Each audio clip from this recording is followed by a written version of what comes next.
Vietnam Ho Chi Minh நகரத்தில் வசித்து வந்த நபர் தனது மகள் தங்களின் ஜாடையில் இல்லாததால் வேதனையில் இருந்து வந்துள்ளார்.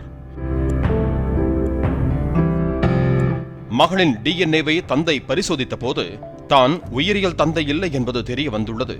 அதிர்ச்சி அடைந்த நபர் தனது மனைவி ஹாங் மீது சந்தேகப்பட்டு தொடர்ந்து மது அருந்தி வந்துள்ளார்.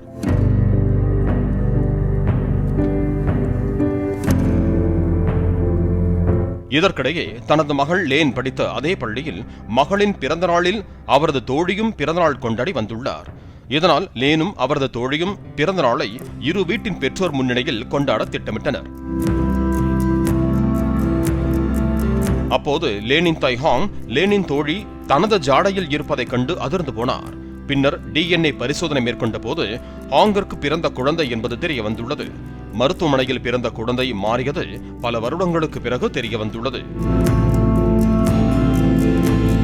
இந்த குழப்பத்தை எப்படி கையாள்வது என்றும் அவர்கள் பேசி வருவதாகவும் மருத்துவமனையின் மீது சட்டப்படி நடவடிக்கை எடுக்கலாமா என்பது குறித்தும் இரண்டு பெற்றோர்களும் ஆலோசனை நடத்தி வருவதாக கூறப்படுகிறது. பல வருடங்களுக்கு பிறகு பிரிந்த குழந்தைகள் தங்களது பெற்றோரிடமே சென்ற சம்பவம் நிகழ்ச்சியையும் ஆச்சரியத்தையும் ஏற்படுத்தியிருக்கிறது.